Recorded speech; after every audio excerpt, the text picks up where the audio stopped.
Good morning, ladies and gentlemen. First of all, I would like to thank the organizer for inviting me, especially Dr. Puri, that gave me a chance to talk over here.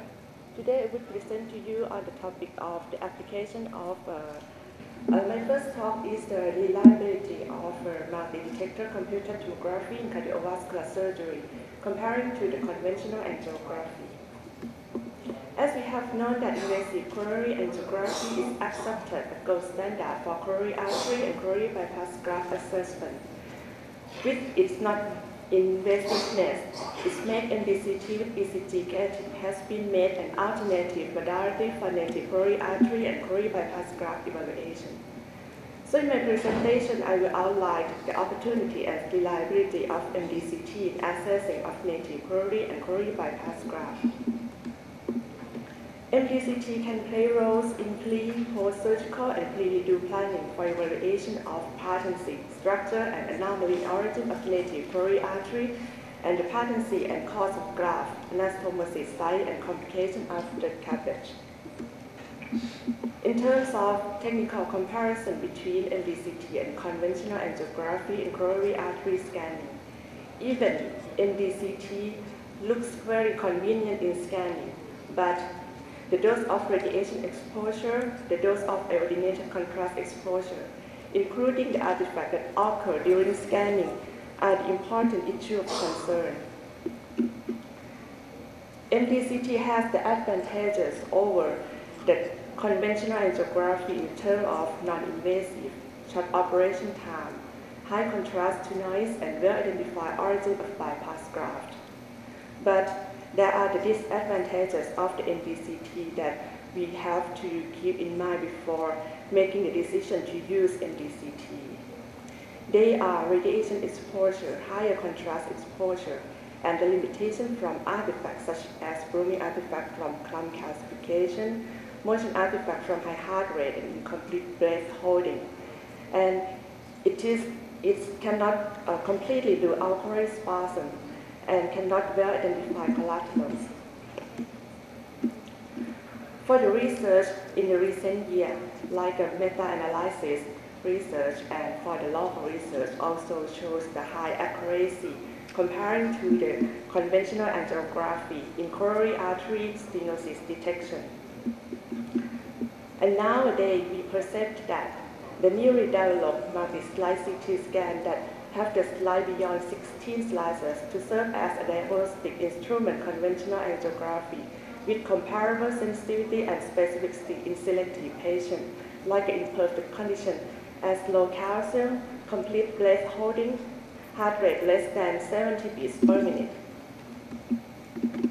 But the limitation of MDCT in coronary artery stenosis diagnosis occur in case of heavy calcification, coronary segment that less than 2.0 millimeters in diameter, and in case of metabolic artifact from stent, and in the high heart rate that more than 70 beats per minute, and in inability of the patient to perform complete breath holding. In the absolute normal coronary artery, the accuracy of MDCT and conventional angiography for coronary artery evaluation is not different if the patient has the heart rate less than 70 beats per minute with regular rhythm. As I mentioned before, that in the perfect cases, MDCT can detect the soft plaque, but at the low moderate sensitivity and specificity around 60 to 80%. Because plaque detected by MDCT is always overestimated because of pressure volume effect, and the small plaque, which less than 0.5 millimeter, is not detected. Motion artifact is the important effector to the atherosclerotic plaque evaluation by MDCT, mimic the soft plaque. You can see with this case with the clump calcification, it makes us difficult to diagnose the stenotic lumen. And the mismatch lesion with the significant stenosis on MDCT but negative or non-significant stenosis on CAG were mostly due to heavy calcification. And the heavy calcification can cause bruising and beam hardening artifact, which reduce the accuracy of the interpretation And so you can see that the rate of false positive is increased. The blooming artifact from heavy calcification and from stent appear enlarged or blue with the obscured adjacent coronary lumen. And also the beam hardening artifact from calcified plaque or surgical crypts results in a low density area of the reconstructed image. This slide will show you the many types of artifacts that occur during scanning. Picture A and B, you will see the windmill appearance of the motion artifact. And picture C, you will see the star step artifact which cause irregularity. And picture D and E is the blooming artifact from calcification. So in my experience and in the present time, by increasing number of detectors, could obtain sufficient data faster within 2 to 3 beats and was able to examine patients with high heart rate and has contraindication for beta blocker administration. And so by increasing the number of detectors can solve the problem of a motion artifact by high heart rate, especially for the contraindication case for beta blocker. You will see that MDCT has the ability to detect stent patency or in-stent restenosis. In the research that display that in 64 slides, MDCT may be limited to stent with diameter more than 3 millimeters because of high density of the stent obscuring visualization inside the lumen. And the beam hardening artifact from the stent strut may cause overestimation of stent stenosis. Computer tomography, particularly multi-detector CT with electrocardiographic gating, has been emerged as an important diagnostic tool for evaluation of CVGs in both the early and late post-operative setting. In terms of graft patency, in both arterial and venous graft, the anastomosis site evaluation, including the native coronary artery and the complication post-bypass grafting. In comparison of the overall diagnostic accuracy of the multi-detector CT, you see that at the same as evaluation of the coronary artery in the native coronary artery that will show you the high sensitivity and high specificity comparing to the conventional angiography. This is the data from our institute that compare between the 256 slides MDCT to the conventional angiography for arterial and venous graft assessment. You will see the high sensitivity and high specificity in both types of graft evaluation. This is the picture that shows you for the MDCT image to show the Lima graft, and you can see the cause, the origin, and the anastomosis site. This is the picture of the venous graft as shown in this picture. You see the cause, origin, and anastomosis site as well. And for this slide, you will see the capability of the MDCT display the graft, gastroepiploic arterial graft that make us in difficulty to display this graft by conventional angiography. And sometimes you will see the patient with no clues of size or number of grafts taken. Angiographers often use excessive amount of contrast agent in order to find or confirm the occlusion of aortopulmonary bypass conduits. But MDCT can provide this information because both axial and images and multiplanarly formatted images permit the visualization of vessel in multiple orientations.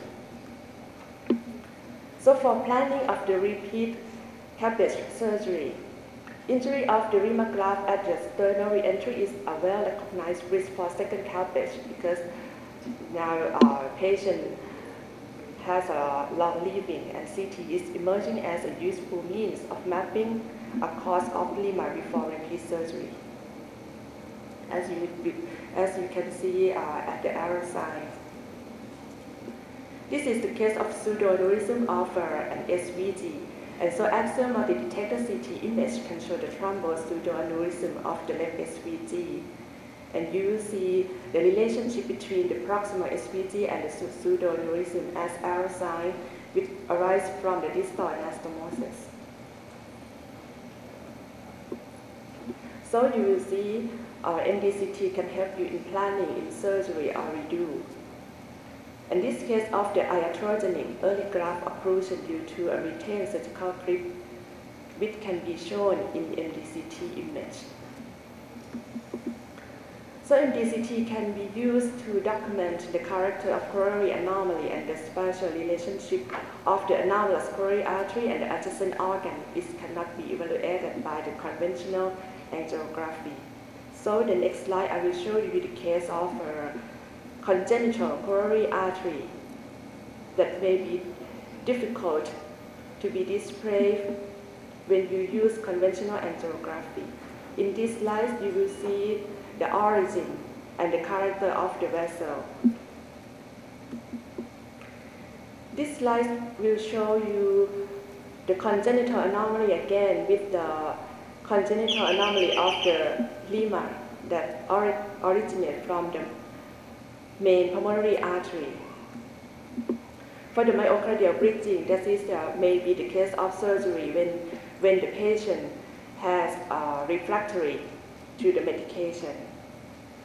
The standard diagnosis of the myocardial bridging is now coronary angiography with the typical mixing effect and step up and step down phenomenon induced by systolic compression of the tunnel vessel. You can see in the picture A and B. In the arrow side, you can see that the vessel stenosed in the systolic phase and dilated again in the diastole in picture B. This is the same. And this is the capability of the MDCT to provide the dynamic changes of the myocardial bridging in the systole and diastole. In the first row, you will see the affected lesion that can be displayed in the phase of systole.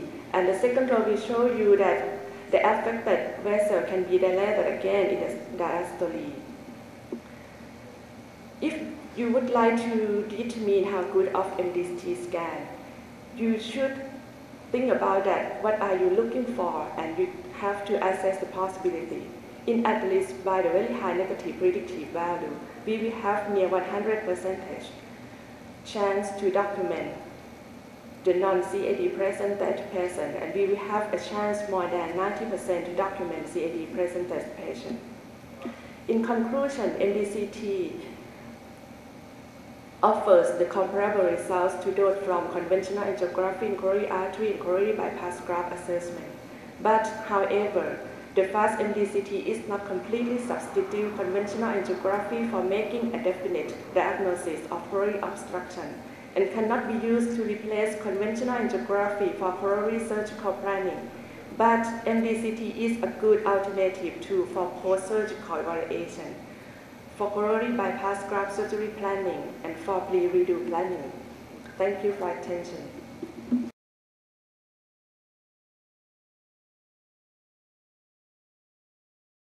Good morning again and welcome to my second talk, the application of magnetic resonance imaging in heart failure and in stem cell therapy. As we have known that heart failure, or often called congestive heart failure, is generally defined as the inability of the heart to supply sufficient blood flow to meet the needs of the body.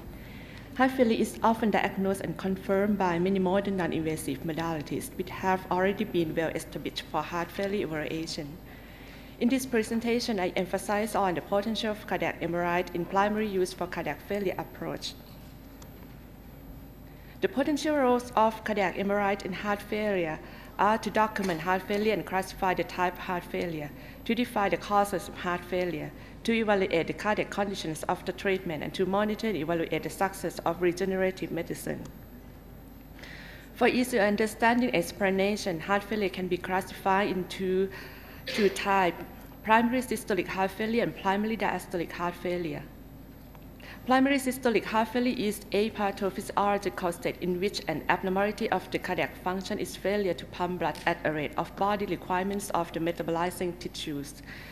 And primary diastolic heart failure is a condition resulting from an increased resistance to filling of one or both ventricles, leading to symptoms of congestion, due to an inappropriate of the diastolic pressure-volume relation. And the diagnostic criteria to differentiate between two emphasize on the ventricular function. If the ventricular systolic function is determined as equal to or less than 40%, primary systolic heart failure during the symptom of congestion is highly suggested. While the abnormal LV relaxation and the filling signs are found in normal or mildly reduced LV systolic function, with the ejection fraction of 40 to 50%, with the normal chamber size, primary diastolic heart failure will be determined. Two common MRI techniques for heart failure for classification and confirmation. They are cine imaging and Q-flow mapping. If we would like to classify the heart failure, we should begin with the cine imaging to assess LV ejection fraction, systolic function, and ventricular volume first, and followed by the Q-flow mapping technique to assess the changes of the transmitral blood flow profile to see the evidence of abnormal LV filling, such as EA ratio, deceleration time, and isovolumetric relaxation time. This picture I will show you the chamber quantification with cine MRI with slide summation technique, which is now considered a gold standard for LV systolic function evaluation. By this technique, you will be given the LV ejection fraction, the stroke volume, including the ventricular size and LV mass volume. And by the technique of Q-flow mapping, you will obtain the EA ratio of the mitral valve study, including the deceleration time, which is the duration between peak and trough of E peak. And also the isovolumetric relaxation time is the time at the beginning of the mitral opening, minus the time of the aortic valve closure. By this technique, you must add the study of a trans-aortic profile, and then you will obtain the time of IVRT. So by using of MR, don't worry about the determination criteria, because we use the criteria as using in echocardiography. So the diastolic filling pattern will be classified as normal, impaired, pseudo-normalized, and restriction. The second step is to identify the causes of heart failure. You can see that myocardial diseases can affect to the systolic and diastolic failure, and the disease that cause the volume overloaded mostly affect to the systolic function, and the disease that cause pressure overload that mostly affect to the diastolic function. Besides the cine imaging and Q-flow mapping, the others are MRI technique that can be used are spin echo technique with T1, T2 imaging, and MRI with contrast, delay contrast enhancement study to see the pathology of the myocardium. Delay contrast enhancement study is very common to be used to differentiate the myocardial disease. By the difference of delay contrast enhancement pattern, the pathologic etiology can be defined, especially to differentiate ischemic cause from non-ischemic cause.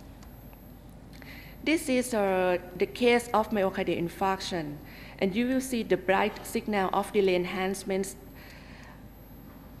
of delay myocardial contrast enhancement at the anterior and anterolateral wall as arrow sign.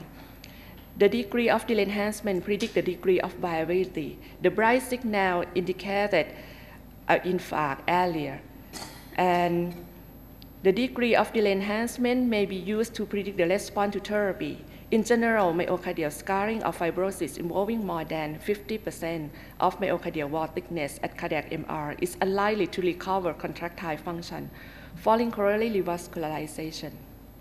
This is the case of myocarditis, which always mimic acute myocardial infarction when the patient has various combination of chest pain. You will see the different pattern of delay enhancement. In this picture, you will see the subepicardial prominence may be the consequence of increased inflammation in the most rigid revascularized layer. Go back to this picture. You will see the type the many types of non-ischemic cause that can be indicated by delay enhancement study. And this picture will show the usefulness of delay enhancement study to follow the treatment of myocarditis. You will be noted that area of contrast enhancement decreased at the follow-up and average ejection fraction turned to normal. This is the case of isolated non-compaction of ventricular myocardium that caused systolic dysfunction. And by CNA imaging, this one, you will see the multiple prominent ventricular tuberculation and deep intertubercular recess at the systolic phase. This one as well. And this picture, you will see the bright signal of delay enhancement here that indicate the fibrosis that occur in the case of non-compaction. With CNA imaging, you can see the hypertrophy of the wall of the myocardium, of the severe hypertrophic cardiomyopathy. And so we can use delay enhancement again to indicate the fibrosis that correlate very well with the myocardium disarray. This is the case of amyloidosis that causes restrictive ventricle, which result in diastolic heart failure. And you will see the diffuse delay enhancement pattern in cardiac amyloidosis indicate a diffuse myocardial fibrosis due to amyloid deposition.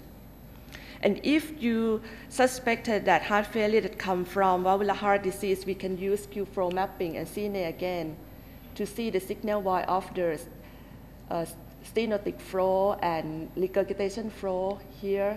And then by Q-flow mapping, you can use this technique to evaluate the severity of the valvular heart disease. The application of MRI in regenerative medicine. Attempts of cell therapy are to repopulate cardiac cell population and improve cardiac physiology by delivering progenitor cells which have regeneration potentials of myocardium or neovascularization to the heart, either locally or symmetrically. Ideally, administered stem cells should migrate toward home into repopulate the irreversibly damaged myocardium, improve local and global ventricular function, reduce life-threatening arrhythmia, and overall lead to a reduction of mortality rate from myocardial infarction. So the role of MR in stem cell therapy. MR can play a role in traditional style and at the molecular level. For the traditional MR imaging, provide the image difference by relying on the differences in quality of surrounding components at the region of interest, such as proton density, while molecular MR imaging uses biomarker or probes to specify the particular target of pathway by the process of chemical interaction with the surroundings and provide the specific changes on the images of the region of interest in the living organism without perturbing them. Traditional MR use gadolinium-based and is used to evaluate the LV contraction and regional wall motion, and to evaluate coronary perfusion to support the information from cardiac catheterization, and is used to identify or mapping myocardial infarct region site, and is used to calculate infarct size and volume. While molecular MR use probe and contrast-based, and is used in tracking cell and to determine engraftment efficacy and functional capability following transplantation. In our institute, we have the experience in using MR in stem cell research that led by two doctors, Dr. Kit Viarom and Dr. Permyot Lernskulat. He will discuss with you for the later session of stem cell therapy. They study about the safety and efficacy of intramyocardial implantation of peripheral blood stem cell for cardiomyopathy. All patients are assigned to be scanned with the MR if they have no contraindication. Pre- and post-operative role of cardiac MR result in ischemic cardiomyopathy patient in terms of infarct volume, diastolic volume, systolic volume, stroke volume, cardiac output, left ventricular mass. We do comparison between pre- and post stem cell injection. This slide will show you the improvement of the stem cell therapy patient of the LV contraction. Pre and post, you will see the changes. This is a delay enhancement between pre and post stem cell injection. You will see the area of enhancement here in pre period and you won't see it at post period. This is a very good patient of us. Again, I will show you the comparison between pre and post delay enhancement to specify the infarct region. I used this picture on 2-chamber and 4-chamber view to create the infarct map by finding the image on the 2-chamber view and 4-chamber view that show the largest infarct expansion, and measure the width of the myocardial wall thickness at the area of infarction, and use the mitral valve insertion as a reference point to map the origin of infarction. And so we create the infarct map and send to the surgeon for planning of stem cell injection.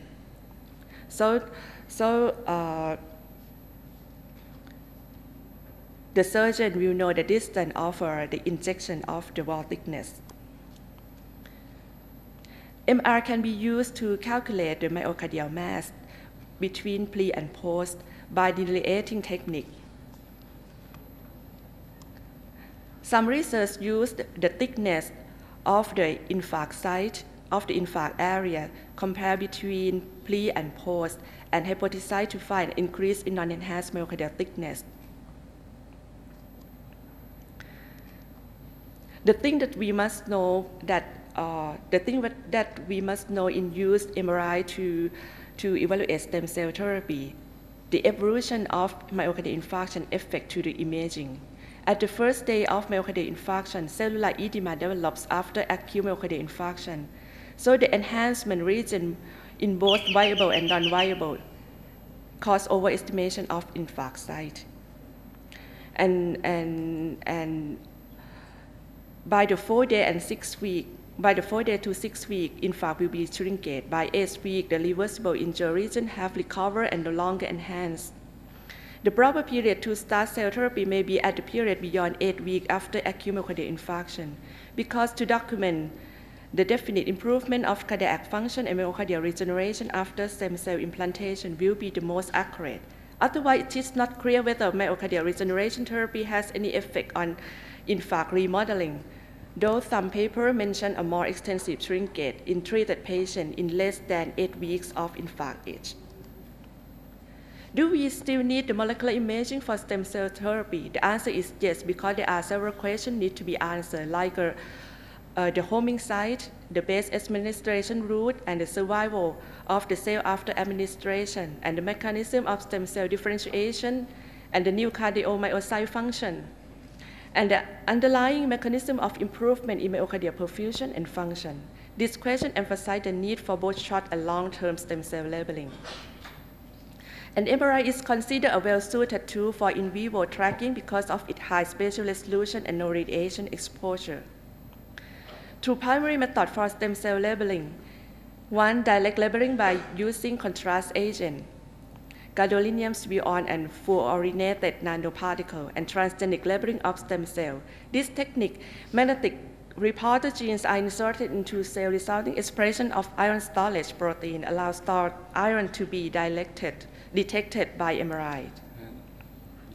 So you can see the advantages and disadvantages of the two methods. So this is, may I ask for 2 minutes? This is the slide that I would like to show you for the direct labeling. Please, you can take 5 minutes extra, please. Okay, thank you. And this slide will show you the direct labeling of stem cell by fluorinated nanoparticle. It provides high specificity of label cell because fluorine can be detected on MRI and there are no fluorine atoms in the body. Thus, fluorine label cells are shown as hotspot against a dark and a bright background. See here and here. This is a direct labeling of stem cell by Spion, which cause blooming artifact because of the disturbing of iron to the magnetic resonance field. And you will see the blooming artifact hit to the background here. So this point is the area that a stem cell homing. For the transgenic labeling strategy, magnetic reporter genes were inserted into cell. The resulting expression of iron storage protein allows stored iron to be detected by MRI, as shown in this picture. that show the accumulation of the magnetic labeled transgenic endothelial progenitor cell around the implanted tumor on the T2 image. So when we talk about the present to future of MRI in the use of stem cell therapy, in the present time, although the most promising agent for use in clinical application are those that have proven to have little or no effects on the cell behavior, the functional status of cell is difficult to monitor by in vivo MRI. For cell therapy, the mere presence of labeled cells detected on MRI does not reflect the viability, proliferation, or differentiation capacity of the cell. In the future, we hope that multifunctional agents or smart agents are needed, and the use of conjunction of the other non-invasive imaging modalities could be used soon. In conclusion, MRI has the great potential to be a well-developed primary, alternative, and complementary modality in use for evaluating heart failure of any causes. MRI can be used in stem cell therapy research by allowing in vivo tracking of cells, assisting in stem cell delivery, and better understanding and evaluation of the efficacy of the therapy. But, however, the further development of smart hardware, software, and contrast agents are still needed. Thank you for attention. MRI in the subset of patients with myocarditis, and to avoid an endomyocardial biopsy to get an absolute diagnosis. And now there are papers which shows that it could be an investigation of choice. Do you have any experience in patients, a subset of acute myocarditis who present with heart failure and the use of MRI? Yeah. I have this experience. I have the patient that sends to us that suspected to be myocarditis. And so many research shown that biopsy, okay, even in the previous day, like a gold standard to diagnose myocarditis, but you know, sometimes biopsy make the wrong size for biopsy, and then the result of the biopsy is reluctant or not accurate. And now, when they study myocarditis with delay enhancement and biopsy at the area of the delay enhancement, and they found that it's the area of bilirubin. And so we are so sure that we can use MRI with delay enhancement technique to replace the biopsy in the clinical suspicious patient.